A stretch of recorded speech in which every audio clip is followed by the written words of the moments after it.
नमस्कार। आज के वीडियो में हम मनोविज्ञान की सबसे महत्वपूर्ण टॉपिक पर चर्चा करने जा रहे हैं, जिसको आप देखेंगे कि इतना महत्वपूर्ण टॉपिक है कि हमारे जीवन से जुड़ा होने के साथ साथ इसका बहुत महत्वपूर्ण योगदान परीक्षाओं में भी है। बहुत सारे क्वेश्चंस एग्जाम्स में इसमें पूछे जाते हैं और इसका जो ज्ञान है वो ये साबित करता है कि आप कितने हद तक परीक्षाओं में सफल होते हैं। जितना अच्छा और जितना क्लियर ज्ञान आपको इस विषय पर होगा जिसकी हम चर्चा करने जा रहे हैं, उतना ही आपके सफलता का ग्राफ भी बढ़ेगा। यह विषय जो मनोविज्ञान विषय है उसका ये जो महत्वपूर्ण टॉपिक आज हमने लिया है उसको हम कहते हैं वृद्धि और विकास। वृद्धि और विकास।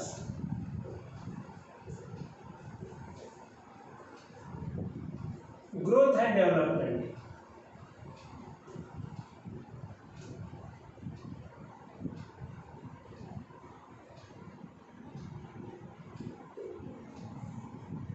वैसे देखने में सामान्य तौर पर हर व्यक्ति इन दोनों को समानार्थक शब्द के रूप में प्रयोग करता है और ये जानता है कि ये दोनों शब्द एक ही हैं, लेकिन इन दोनों में काफी अंतर हम देखते हैं।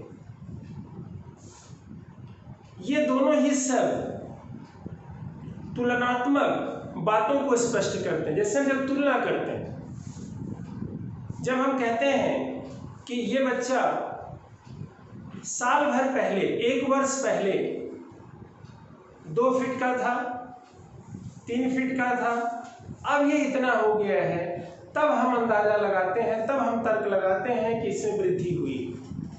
इसी तरह से हम उसके व्यवहार को लेकर के भी चर्चा करते हैं, लेकिन तुलना करते हैं कि पीछे या पैर नहीं छूता था बड़ों के, अब ये बड़ों के पैर छूता है, तब हम अंदाजा लगाते हैं कि कुछ चेंज हुआ है।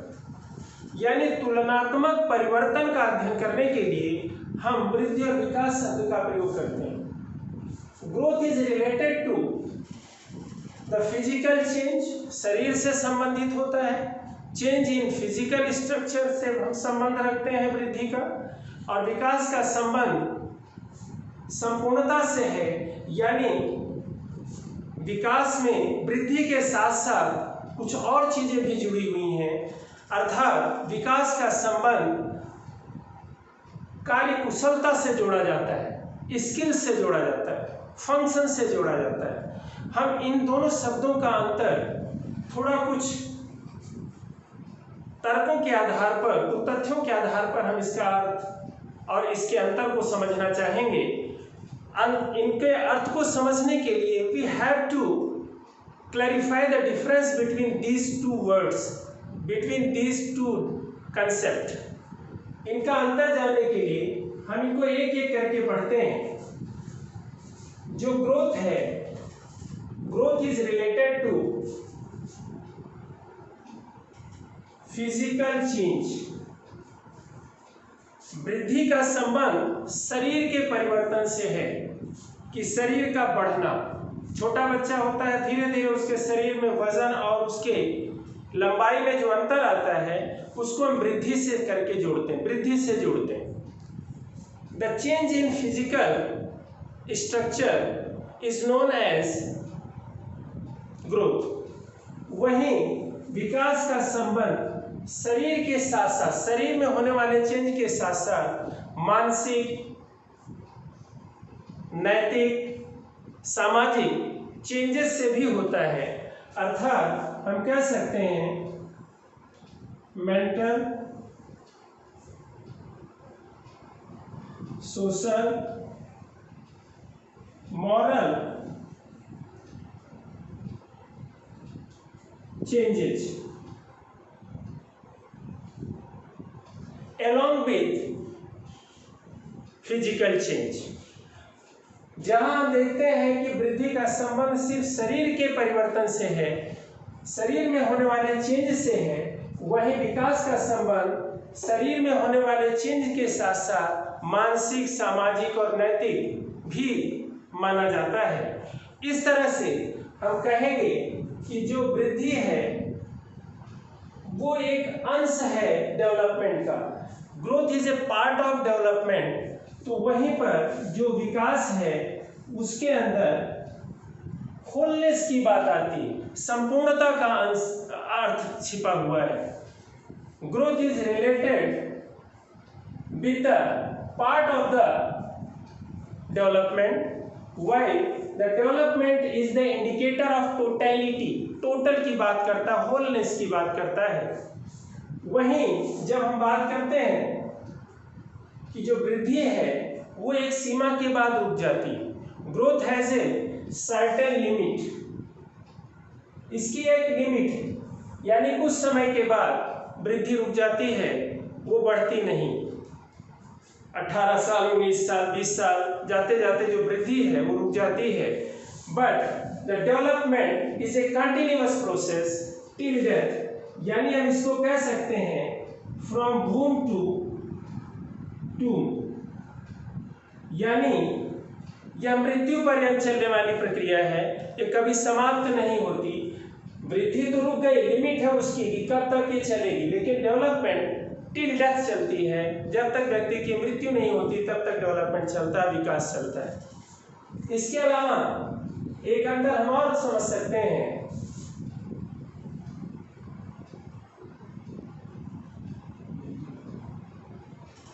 जो वृद्धि है वो एक क्वांटिटेटिव प्रोसेस है। वृद्धि मात्रात्मक होती है, जबकि जो विकास है वो गुणात्मक है, क्वालिटेटिव है। क्वांटिटेटिव एंड क्वालिटेटिव, मात्रात्मक, गुणात्मक, यानी हम वृद्धि को माप सकते हैं। We can measure the growth, कि कितना लंबा हुआ, कितना वजन बढ़ा घटा, और विकास को हम फील कर सकते हैं। We can feel the development, हम विकास को, ये क्वालिटी है, हम इसको फील कर सकते हैं कि कितना बढ़ा वजन। लेकिन वृद्धि को तो हम माप सकते हैं, लेकिन विकास की हम अनुभव कर सकते हैं। जैसे मान लेते हैं, एक उदाहरण हम आपको बताते हैं। एक बच्चा 2 फीट से जब वो 2 फीट 3 इंच 4 इंच का होता है तो हम माप सकते हैं कितना इसकी लंबाई बढ़ी और कितना इसका वजन बढ़ा। लेकिन हम विकास को हम अनुभव कर सकते हैं कि अगर उसने पैर पहले नहीं छूता था बड़ों के, अब वो पैर छूने लगा, तो हमें अनुभव कर सकते हैं कि हाँ इसके अंदर चेंज आया है, इसके व्यवहार में परिवर्तन हुआ। लेकिन कितना आया, कैसा आया, ये हम नहीं बता सकते। तो डेवलपमेंट को हम फील कर सकते हैं और विकास को हम माप सकते हैं। इसके अलावा एक बहुत बड़ा अंतर समझने के लिए ये भी आता है, यह एक संरचनात्मक प्रक्रिया, यानी वृद्धि एक संरचनात्मक प्रक्रिया है, स्ट्रक्चरल प्रोसेस, और यह एक फंक्शनल प्रोसेस है। फंक्शनल समझ रहे हैं आप, शरीर का बढ़ना घटना ये वृद्धि में आता है। हमारे आकार का बढ़ना, उस बढ़े हुए घटे हुए आकार से हम क्या कर सकते हैं, वो आता है विकास। इसके बाद एक महत्वपूर्ण अंतर ये भी है कि ये दोनों जो शब्द हमने आपको समझाया, इन दोनों का एक दूसरे के बगैर भी अस्तित्व है। कभी कभी हम ये देखते हैं कि शरीर बढ़ जाता है लेकिन वो मानसिक तौर पर कमजोर रह जाता है, यानी वृद्धि के लिए विकास आवश्यक नहीं है। यानी जो वृद्धि है विदाउट डेवलपमेंट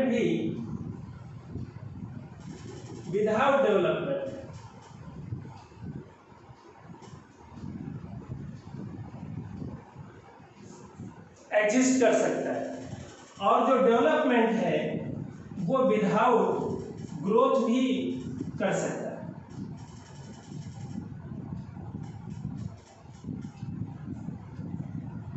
देखिए यहाँ पे एक बहुत बड़ा प्रश्न ये भी है कि जो हमारा ग्रोथ है उसके लिए विकास की जरूरत नहीं है, और जो हमारा डेवलपमेंट है उसके लिए ग्रोथ की जरूरत नहीं है। तो ये तो हमने बेसिक अंतर बताया विकास और वृद्धि में। वृद्धि एक पार्ट है विकास का, वृद्धि एक अंश है विकास का। वृद्धि एक लिमिट के बाद रुक जाती है, विकास जीवन भर चलता रहता है। वृद्धि शरीर के अंगों में परिवर्तन की बात करता है, विकास उनके कार्यों की बात करता है। वृद्धि में जहां हम बात करते हैं कि वृद्धि क्वांटिटी की बात करता है, वहीं पे विकास में हम उसके क्वालिटी की बात करते हैं कि क्या क्या किया जा सकता है। और उसी तरह से हम देखते हैं कि वृद्धि में आकार की बात होती है और विकास में कार्यों की बात होती है। ये जो अंतर था, मूलभूत अंतर हम जानने के बाद अब हम एक महत्वपूर्ण तथ्य इसमें जोड़ना चाहते हैं, और वो है विकास के सिद्धांत, प्रिंसिपल ऑफ डेवलपमेंट, जो कि बहुत ही महत्वपूर्ण है। और इससे रिलेटेड प्रश्न हमेशा हर एग्जाम में पूछे जाते हैं, उनको हम एक एक करके पढ़ते हैं। विकास के सिद्धांत, प्रिंसिपल्स ऑफ डेवलपमेंट। इसके पहले हमने जब पढ़ा था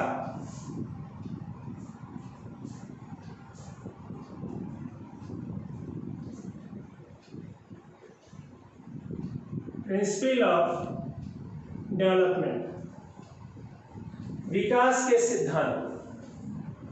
इसके पहले जब हमने मैस्लो की थियरी पढ़ी थी तो वहां पे हमने सिद्धांत वर्ड किया था यूज, लेकिन वहां पे सिद्धांत के लिए हमने थियरी वर्ड यूज किया था। और हमने आपको बताया था कि थियरी का मतलब होता है किसी का विचार। जब हम प्रिंसिपल वर्ड यूज करते हैं तो प्रूव्ड होता है और उस पर किसी तरह का क्रिटिसिज्म नहीं होता, किसी तरह की आलोचना नहीं होती।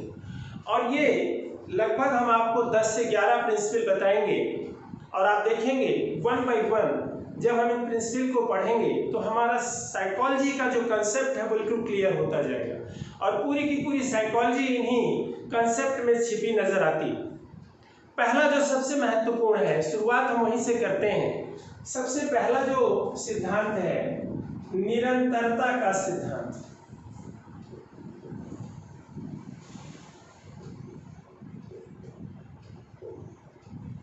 प्रिंसिपल ऑफ कॉन्टिन्यूटी, निरंतरता का सिद्धांत, यानी विकास निरंतर चलने वाली प्रक्रिया है, यह कभी समाप्त होने वाली प्रक्रिया नहीं है, इसका समापन नहीं होता। यह गर्भधारण से फ्रॉम वूम टू टूम चलती है। इसका देखिए उदाहरण आप कैसे लेंगे, आप खुद सोचिए, अगर आपकी उम्र 25 वर्ष है तो आप तुलना करिए कि क्या 15 वर्ष पहले आप ऐसे ही थे, शरीर के तौर पे जैसे पहले थे, ज्ञान के तौर पे जैसे पहले थे, या 25 साल बाद, यानी जब आप 50 के हो जाएंगे, आप 25 के हैं, 10 साल पहले आप नहीं थे ऐसे, और जब 50 के होंगे तब भी आप ऐसे नहीं रहेंगे। हर क्षेत्र में परिवर्तन नजर आएगा। वो इस बात का संकेत है कि जैसे जैसे समय बीतता है, at the rate of passing time, the knowledge, the body structure, the behavior of the person changes. This is the principle of continuity.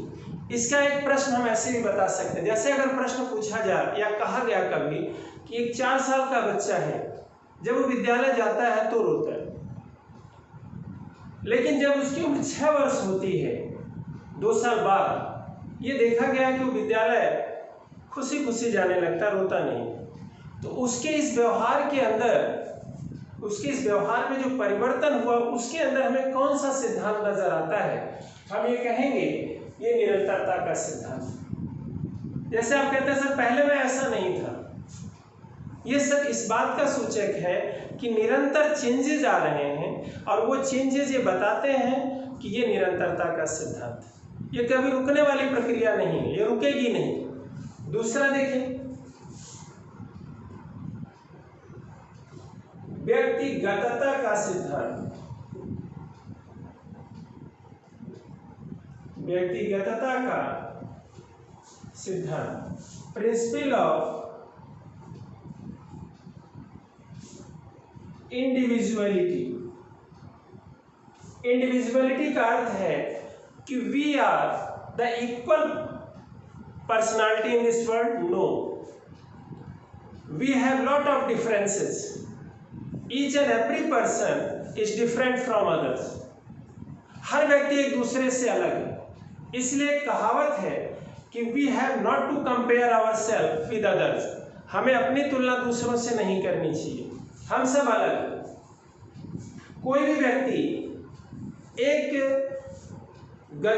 ही गति से एक ही तरीके से हर व्यक्ति आगे चलेगा, इसका बिल्कुल ही बहुत कम संभावना है। हर व्यक्ति अलग है, हर व्यक्ति का ग्रोथ अलग है, हर व्यक्ति का डेवलपमेंट अलग है, हर व्यक्ति अलग नजरिए से चलता है। जैसे आप कहते हैं कि मुझे तो समझ में आ गया, लेकिन मेरी बहन को, मेरे भाई को समझ में नहीं आया। मैं सर सीढ़ियां चढ़ते समय तो आनंदित होता हूँ, लेकिन इसको तकलीफ होती है। मैं मूवी देखता हूँ तो बड़ा खुश होता हूँ, दूसरा कहता है मैं क्रिकेट मैच देखता हूँ तो खुश होता हूँ, कोई कहता है जब मैं पतंग उड़ाता हूँ तो बहुत खुश होता हूँ। ये क्या है? Individual differences.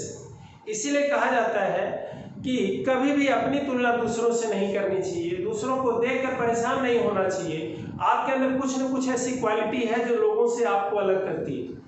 अब इसमें भी प्रश्न कैसे मिलते हैं? जैसे ये आता है कि दो बच्चे, जब हम तुलना करें दो बच्चों, पहला वाला जो हमने आपको बताया था उसमें एक ही बच्चे की तुलना उसी बच्चे से हमने की कि 4 साल पहले ऐसा था, 4 साल का था तो ऐसा था, 6 साल का हुआ तो ऐसा हुआ। इसमें हम 2 या 3 या 4 बच्चों की जब तुलना करते हैं कि 2 बच्चे हैं, दोनों एक ही उम्र के हैं, एक विद्यालय खुशी से जाता है और दूसरा विद्यालय जाते समय रोता है, इनमें विकास का कौन सा सिद्धांत कार्य कर रहा है? तो हम कहते हैं इसमें व्यक्तिगतता है। व्यक्तिगतता का जो सिद्धांत है हमें बताता है कि हमें हर व्यक्ति के अंदर अलग अलग क्वालिटी देखनी चाहिए। ऐसा नहीं है कि ये ऐसा नहीं है तो किसी काम का नहीं है। हर व्यक्ति की अपनी क्वालिटी है, हर व्यक्ति अलग है, हर व्यक्ति अलग नजरिए से चल रहा है। यहाँ पे प्रश्न आता है कि जब हम कहें कि 2 बच्चे हैं, दोनों एक ही उम्र के हैं, लेकिन एक खेलना पसंद करता है, दूसरा पढ़ना पसंद करता है, तो इसमें विकास का कौन सा सिद्धांत काम करता है? तो हम कहेंगे इसमें व्यक्तिगतता है। तो पहला था निरंतरता, दूसरा है व्यक्तिगतता, तीसरा है परिमार्जिता का सिद्धांत। परिमार्जिता का सिद्धांत, principle of modification. Principle of modification. सबसे बड़ा प्रश्न यहाँ पे ये आता है कि अगर हम चाहें तो क्या हम पूरी तरह से किसी को बदल सकते हैं? नहीं बदल सकते। हम उसको मॉडिफाई कर सकते हैं, पूरी तरह से बदल नहीं सकते। जैसे एक बच्चा बहुत पढ़ने में बुद्धिमान है, उसकी माँ सौतेली और वो चाहती है कि बच्चा ना पढ़े, इसको पढ़ने ना भेजा जाए, विद्यालय न जाए, तो विद्यालय नहीं जाएगा, अनपढ़ रह जाएगा, लेकिन वो मूर्ख हो जाएगा ऐसा कुछ गारंटी नहीं। वो विद्वान ही रहेगा, पढ़ा लिखा नहीं होगा लेकिन बुद्धिमान रहेगा, उसकी बुद्धि को चेंज हम नहीं कर सकते। इसी तरह से जैसे आप देखते हैं कि हम अच्छी कॉलोनी में रहना चाहते हैं, अच्छे विद्यालय में जब हम पढ़ते हैं तो ये इसलिए पढ़ते हैं, इसलिए रहते हैं कि हमारा व्यवहार पूरी तरह से नहीं बदलेगा, लेकिन उसमें मॉडिफाई होगा। तो हम बदल सकते हैं, संवार सकते हैं, सजा सकते हैं, लेकिन एक लिमिट में, जो लिमिट हमें मिली है उसी लिमिट में रहते हुए। यानी विकास को हम सुधार सकते हैं, हम उसको रोक नहीं सकते, उसको पूरी तरह से चेंज नहीं कर सकते, उसी में हम सुधार कर सकते हैं। तो ये प्रिंसिपल ऑफ मॉडिफिकेशन। इसके बाद चौथा है समान प्रतिरूप का सिद्धांत।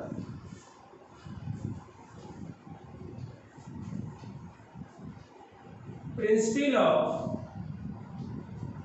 Uniform pattern.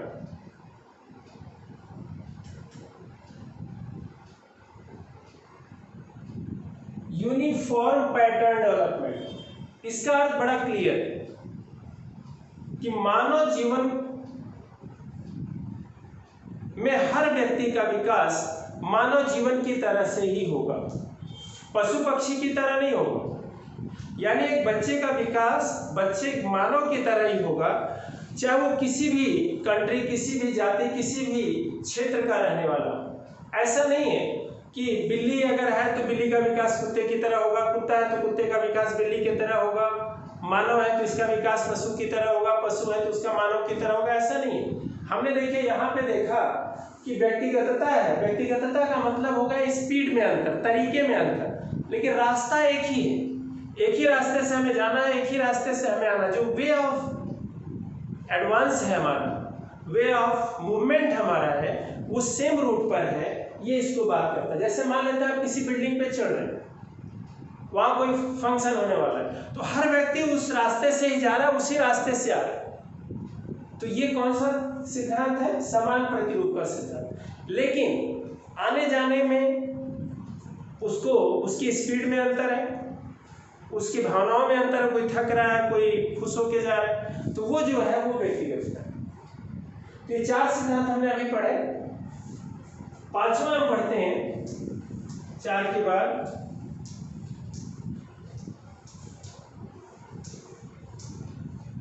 और वो देखिए कितना इंपॉर्टेंट हमें नजर आएगा। पर निर्भरता से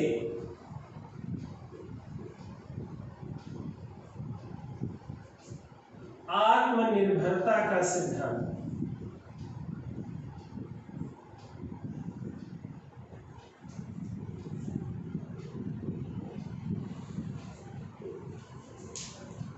हेटेरोनॉमी टू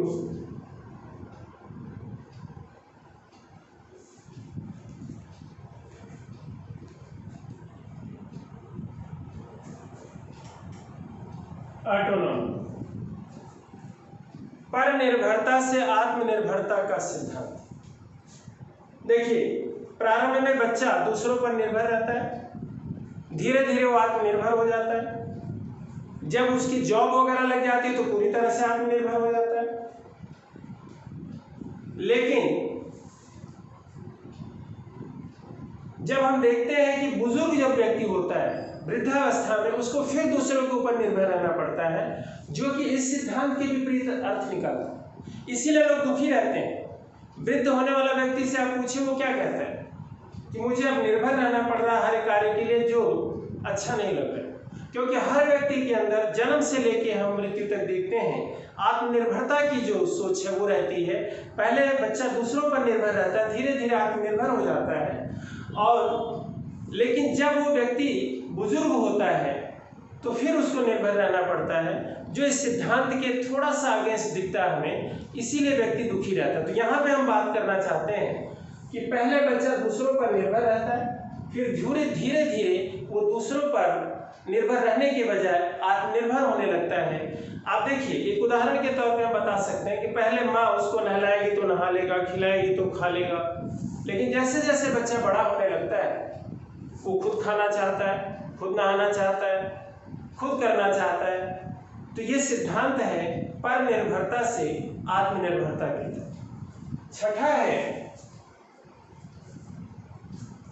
अहम केंद्रिता से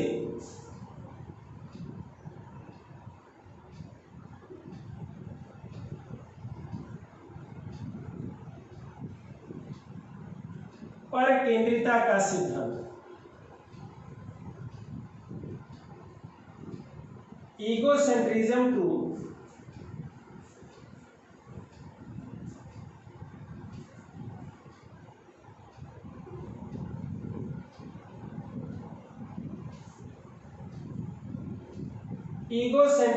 एलोसेंट्रिज्म। इसका अर्थ देखिए, पहले बच्चा सिर्फ अपने तक सीमित रहता है, धीरे धीरे वो दूसरों के विषय में सोचने लगता है। अगर एक बच्चा 2 साल का है, वो रात में रोने लगा कि मुझे टॉफी चाहिए, मुझे ये चाहिए, मुझे खिलौना चाहिए, तो आप उसको समझा नहीं सकते। उसको रोते रोते थक जाएगा, सो जाएगा, वो अलग मैटर है, लेकिन उसको खिलौना चाहिए। लेकिन जब वही बच्चा 7 साल 8 साल का हो जाता है और रात में रोने लगता है और उसको समझाते हैं बेटा इस समय तो नहीं ला सकते, रात हो गई, कहाँ से लाएंगे, कल ले आएंगे, तो मान जाता है ठीक है, अच्छा कल दे। ये साबित करता है कि पहले हम सिर्फ अपने तक सीमित रहते हैं और बाद में धीरे धीरे हम दूसरों के विषय में भी सोचने लगते हैं। इसका एक बहुत बड़ा अर्थ आप देखिए कि लोग कान में लीड लगा के गाना सुनते हैं। क्यों सुनते हैं, कभी आपने सोचा? इसलिए सुनते हैं कि उनके अंदर पर केंद्रिता आ चुकी है। उनको लगता है कि मेरे कार्यों से कोई दुखी ना हो, मैं गाना जो सुन रहा हूँ, मैं जो बातें सुन रहा हूँ, मैं जो वीडियो देख रहा हूँ, इससे दूसरे व्यथित ना हो, दूसरों को डिस्टर्बेंस ना हो। लेकिन आजकल देखिए, जब हम कोई फंक्शन करते हैं तो स्पीकर, लाउड स्पीकर बहुत तेजी से चलाते हैं। क्या हमें दूसरों के भावनाओं का ज्ञान हम रखते हैं? नहीं। तो इसका मतलब है कहीं ना कहीं हम उस भावना को ठेस पहुंचा रहे हैं, जो ये साबित करता था कि हमें दूसरों का भी ध्यान रखना चाहिए। अहम केंद्रिता से परकेंद्रिता का अर्थ है कि पहले बच्चा सिर्फ अपनी भावनाओं तक सीमित है, धीरे धीरे वो दूसरों की भावनाओं को भी समझने लगता है। यहाँ पे मैं थोड़ा सा विराम लूंगा और अगले वीडियो में मैं आपको बताऊंगा इसके आगे का सिद्धांत, क्योंकि जब वीडियो बहुत बड़ा होता है तो आप भी देखने में थोड़ा सा थकते हैं और आनंद की अनुभूति नहीं कर पाते। तो इसका अगला जो अब हम पढ़ेंगे वो नेक्स्ट वीडियो में हम देखेंगे। Thank you.